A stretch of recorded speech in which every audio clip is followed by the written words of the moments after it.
Hi, my name is Jay Sugarman, and I want to welcome you to Innovation Showcase. The main purpose of this ongoing series is to inform viewers about exciting innovations and creative individuals across the fields of business, science, technology, education, and the arts. Today, via Zoom, we're fortunate to have as our guests Jen Simonic and Masey Kaplan.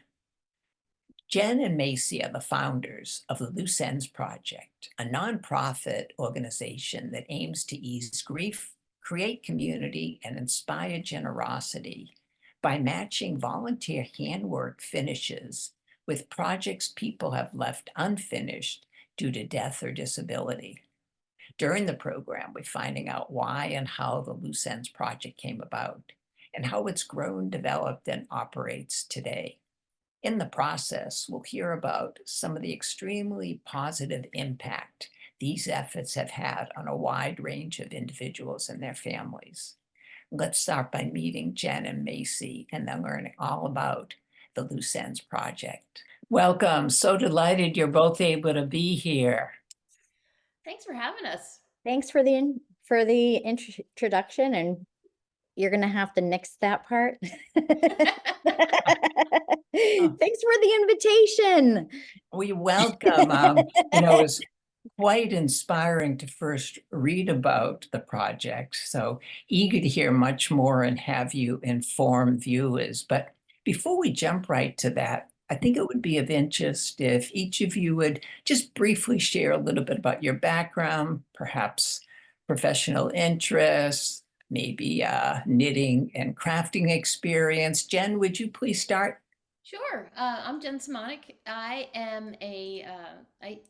used to be a science educator in Massachusetts, actually, in Dedham. Um, and then I was in the corporate world for a while as on a product team, training people about how to use a product. And I've been knitting since I was 6. So it's been a lifelong passion for me and has kept me occupied and interested for all these years. Terrific, terrific. Masey, please.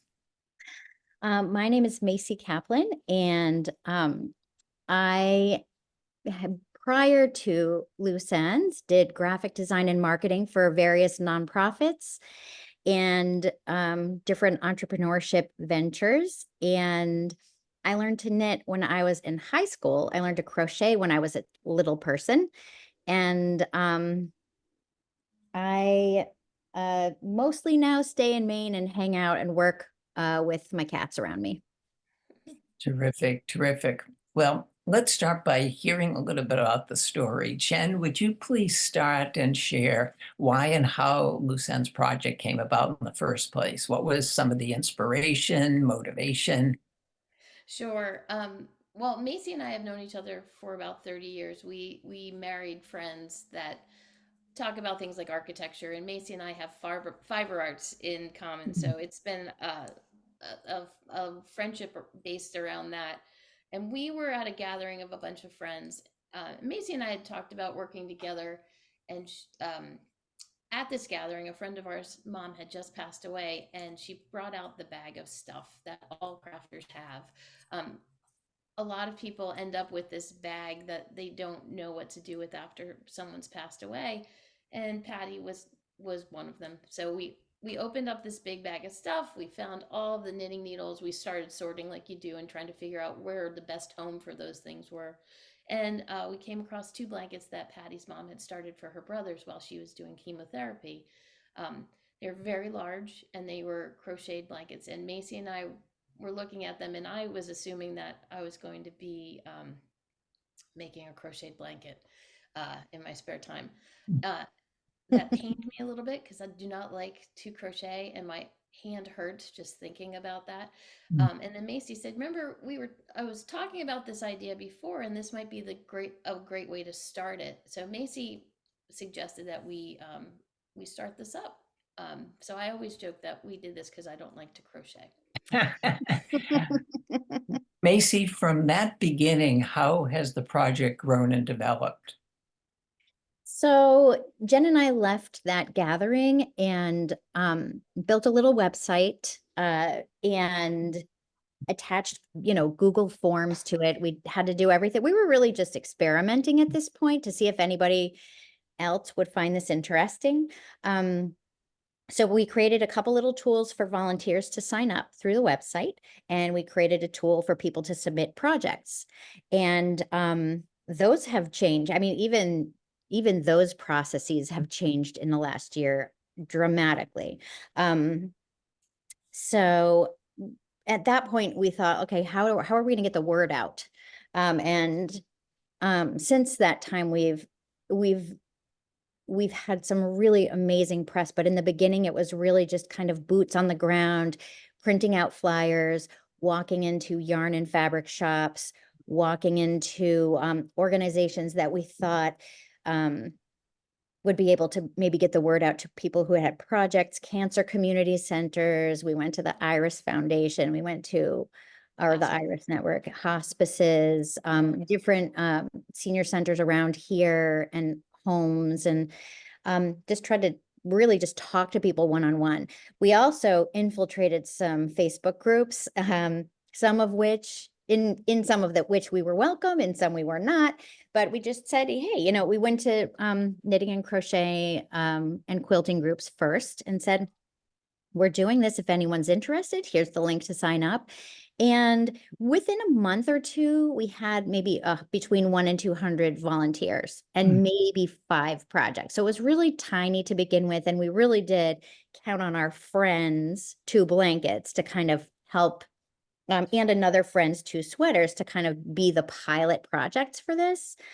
We matched them with, The flyer I put up in my local coffee shop is still there with my home phone number. yeah.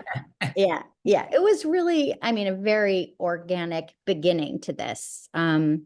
Old school, just printing and walking around and talking. So, and then in the meantime, Jen was getting her haircut, and as we all do, was talking to her hairstylist, who happened to have was it her daughter? Her daughter, her daughter is the weekend anchor at King 5 News here in Seattle. Yeah. And it snowed in Seattle, which is kind of a big deal. So she couldn't do the story. So a lovely man named Brady came and filmed me knitting, as if to say, how do you use all of this yarn? And I was like, I don't actually do any of the knitting. I just match. But it was a good piece and people responded to it. And by the end of that, we had about 500 finishers and maybe 10 projects. Yeah, Maybe it started to grow. It started to grow, but very slowly. And then we had and that was an NBC affiliate station, right? And then yeah. the main affiliate station here where I live did a little story, and then it was picked up in bigger and bigger places, and then the word got out. And kind of at that point, Jen and I were running down a hill just trying to keep up with all of the finishers Yes. who were coming in, and then we started to bring in some amazing volunteer helpers to just sort of help us keep up and to make our systems more efficient, and modernize them a little bit. And it's really made, I mean, and then that's why we can handle the large numbers of people signing up right now, because Yeah. yeah. In Well, terms of logistics, we were working in spreadsheets, and I don't know if anybody here has worked in a spreadsheet larger than 1,000 rows. It gets pretty cumbersome, even on the best of equipment. Yeah.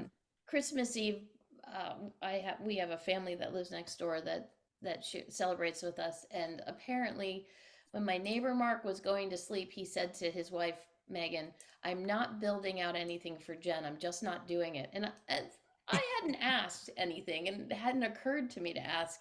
And then 2 days later, I got a phone call from him asking if I had an hour because he wanted to lay out the app that he was working on, and I was like, "Oh, okay."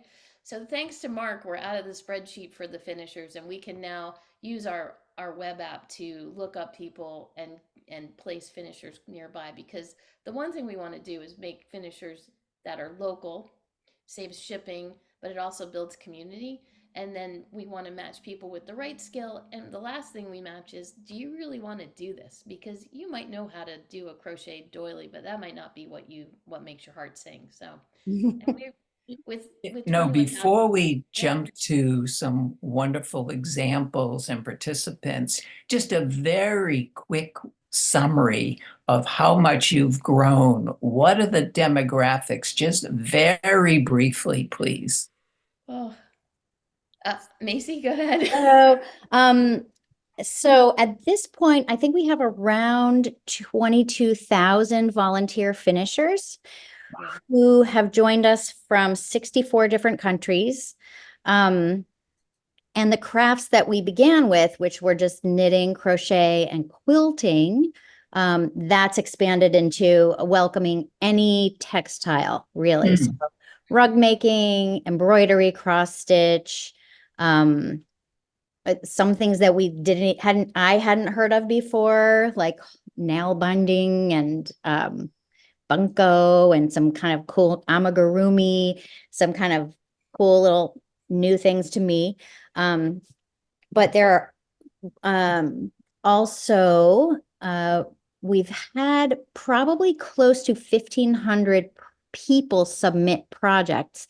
And then Wow. we've had probably, and I say probably because I don't have the numbers right in front of me, but also because a lot of times when projects are finished, we learn after the fact that the finisher has finished that project and another one. And I know in some of the pictures you were looking at, you can see that there are multiple projects there. And they may have registered one with us, but then we find out after that, 8 things have been done or 2 things have been done. So we don't have an accurate number of how many projects have actually been finished, but we guess it's probably somewhere between 2,000 and 3,000 somewhere. Yeah. Well, for the sake of time, we're going to move on and hear very briefly about some of the matches that have happened over the last couple of years. A few words about these women. Oh, so Oh. these women, I don't know very much about. They completed this project, but what wasn't there? Did they live in the same place, or did they? Was Yeah, ever did I their think I know that they are now friends, and I believe that they discovered that is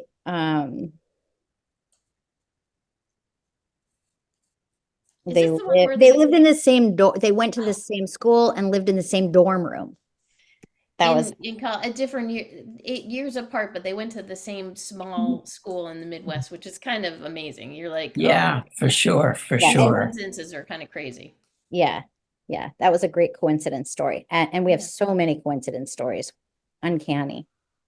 Masey, who do we see here? Yeah, so in this project, this is really sweet because this scarf was begun by the project owner's mom, and the finisher said yes before knowing how to do this stitch. So this is called brioche stitch, and it's fun, but it's considered a more complicated kind of stitch. And often when we invite a finisher, they will look at a project and decide, well, do I know how to do this? Am I qualified to do this? And in this case, the finisher did not know, but still said yes, and then just dove in and learned how to do it. So Yeah. real dedication. We had a Nice. beautiful rug that somebody did, and in asking about it, she's like, "Well, I couldn't find the wool that I needed for the rug, so I just learned how to dye fabric, and I made Yeah. it." And just in that one statement, you're hearing like, "I took hours, days, and months to learn a new skill just so I could finish this," but it's always brushed away like it was no big deal, which is kind of Right. an No, amazing it's way. fabulous. I think we might hear a couple of other instances like that coming up. Jen, how about these individuals? So this is another above and beyond. I believe the monkey was it the bear or the monkey that was the original craft? I think the monkey. I think the monkey was the one that they were supposed to do, but then there was leftover fabric, so why not make a bear on top of it, which is Wow. just lovely, right? I mean, and that's something that our finishers just do. Fabulous, fabulous. And this one, sometimes our finisher, our original crafters haven't passed away. They just have other things going on and they can't craft anymore. And in this case, the woman with the glasses finished this sweater that the woman who's in the hospital was working on. So it's just a lovely to be able to, as a crafter, to be able to have something completed and see the results of it. You know, is pretty special. Oh, for sure, for sure.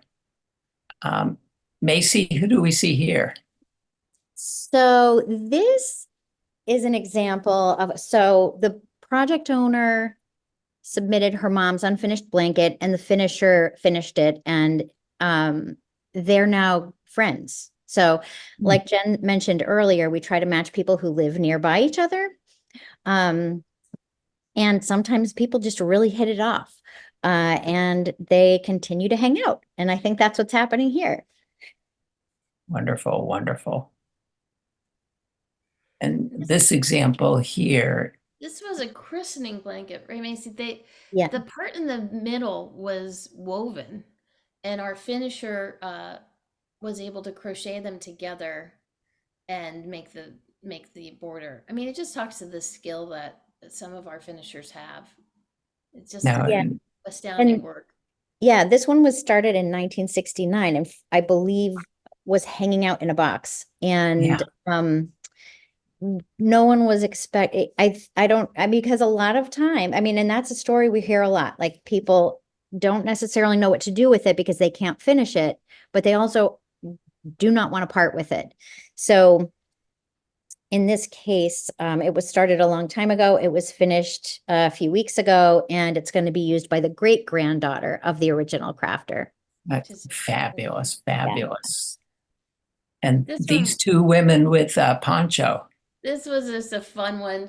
Somebody's grandmother had promised to make the poncho for this person, and it just, you can see the happiness, because I mean, how many of us have things that people were making for us? My kids have many sweaters that they were making for us that that they love, and it's just so nice to be able to. I'm sure it was a picked out pattern, and it just the smiles and the smile on the woman who's not wearing the poncho is just that's what we see from our finishers a lot.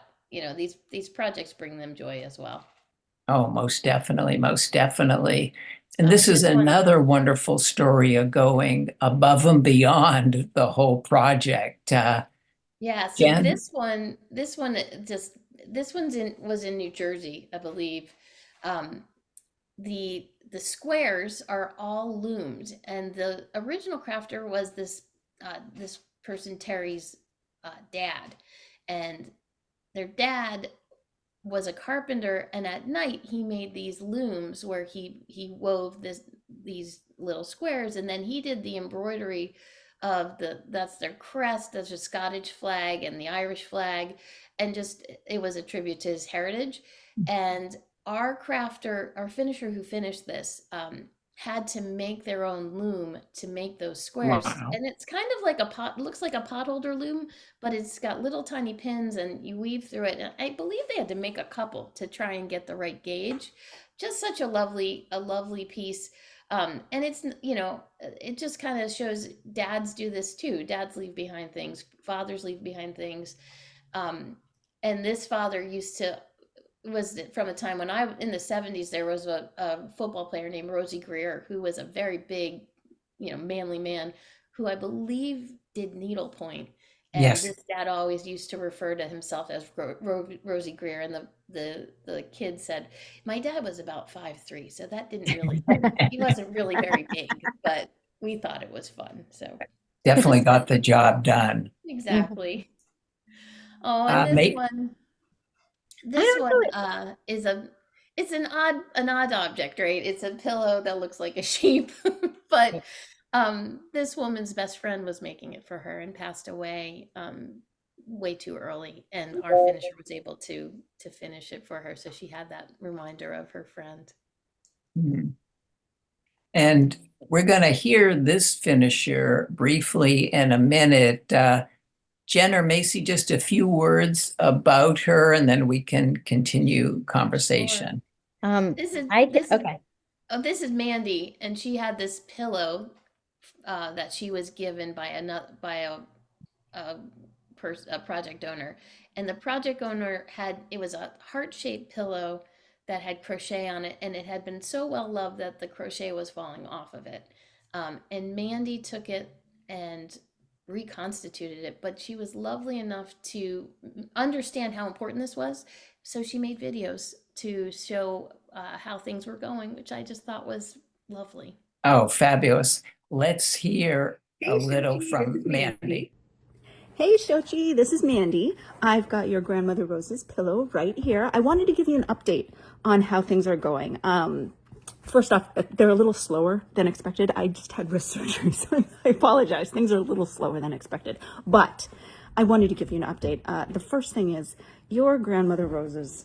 This is just her stitches are just so beautiful. I'll show you in a minute. It was so easy to reverse engineer how she designed these motifs because her stitch work is just so, it just made it really easy. But just really quickly, as I was looking through this and looking at the motifs she has here, I just wanted to share. I love seeing pieces like this where you can see the wear and tear is coming from something that has been loved, right? It's not something that's been sitting in a cabinet or somewhere protected, enshrined somewhere. It's like something that's clearly part of daily life, right? If my grandmother had made me something like this and, it had these kinds of wear patterns, she would have been delighted because it meant that it was a pillow that she'd made for me that was, just part of daily life for me.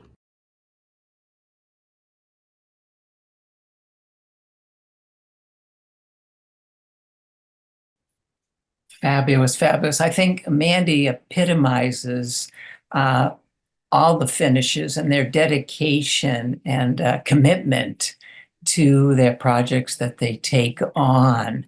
There are hundreds and hundreds, as you've said, other fabulous anecdotes and examples.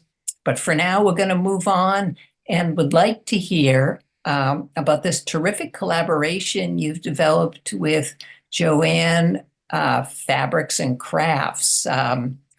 Masey, what's that been like?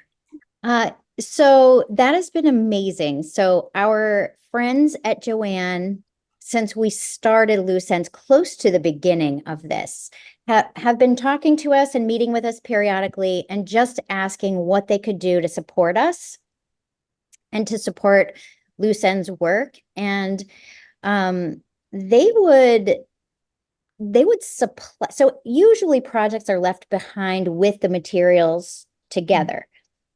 Every so often, that isn't the case. And there's a quilt that hasn't been backed that needs batting and backing and stuff to bind it. Or there's a sweater that doesn't have the yarn and it needs to get matched and finished. So they have been supplying that for no cost to project owners from the beginning.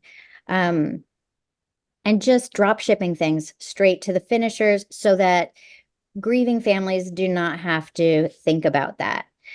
So they've been wonderful partners from the beginning. And now throughout the entire month of February, they are doing a roundup at the register to support Loose Ends in stores. And so that's going to allow us to grow. That's going to allow us to keep doing this work. And it's just another way that they're being wonderful to our nonprofit. That's terrific. That's terrific. And another upcoming event in March, Jen, a few words about Yeah. the Philly Well, Yarn Crawl. the fun thing about this is that it has in some ways taken on a life of its own. We were informed by the Philly Yarn Crawl that they were giving 5% of their registration to Loose Ends, which is lovely. And what you've got to love about a yarn crawl, if you don't know what it is, it's like a beer crawl, but way more fun because you don't end up with a hangover. Your bank account might suffer a little, but you're not drunk at the end. And you might be because some of them have champagne. But They're all local businesses. These are people who, you go there and when you buy some yarn, you're helping support ballet lessons or, the mortgage or a car payment for these wonderful small business owners who, you know, are part of the community. So really excited for this. I'm sad I live in Seattle and my daughter lives there, so I might make her Ah, go and buy Yeah. some yarn, and Macy might go. But it's just, I mean, all of these yarn stores got together and decided that not only are they going to have a great event for the yarn aficionados in the Philadelphia area, they're also going to put aside 5% of their registration for us. So that's just lovely. So thank you, fabulous. Philadelphia. Terrific, terrific. What are some of your current and upcoming plans for loose ends? One of Well, Go ahead, Macy. one biggie is our first part-time employee is starting this week. So we're really excited to be able to have some help. For the past year and a half, Jen and I have been doing pretty much everything by ourselves with the help of a couple amazing volunteers, of course, and our board. But that's going to allow us to start dreaming and thoughtfully growing rather than just trying to keep up. Yeah. Nice, nice. Yeah, we'd also like to expand into places with different languages. We do have 64 countries with finishers in them, but we only Wow. have 10 countries with finished projects. So a lot of that's about getting the word out in the cultures that are there. So that's part of it. Also, we're our tech is wonderful and can map our finishers, but I'd love for our projects to be in there as well to make the process, not to automate it per se, because it takes a lot of love and care to do it, but some of the process can be automated where, a intro email instructions, those types of things can be automated. And we're working towards that to make it Terrific, terrific. Jen, in closing, how can viewers and others get in touch to find out more and possibly become involved with the Loose Ends Project? Well, we'd love you to visit our website, which is looseensproject.org. There you can join as a finisher. We'll take anybody with any amount of skill because our projects come in with various amount of skill needed to fix them. Also, you can submit a project there, and there's guidelines on what we take and what we don't. You can't just not want to do it and not finish it. That's not, I have things I don't want to finish. So be good. And we'd love to have your project. Plus, we have information about donating to the Loose Ends Project to ensure that we can keep going. And if you've got yarn or craft supplies, we do not take them. However, we do have a link on our website that shows you all the places that we know of in the United States and Canada that take craft supplies. Terrific, terrific. Well, unfortunately, we're going to have to wrap it up. We'll have your contact information and the credits. And once again, thank you both for taking the time to be here. Just fascinating to find out about it. Congratulations on what you've accomplished and with future endeavors. Thank you. Thanks for having us today. Yeah, thank you so much. This is a pleasure. Also want to thank those of you watching for joining us and hope you'll be able to tune in next time.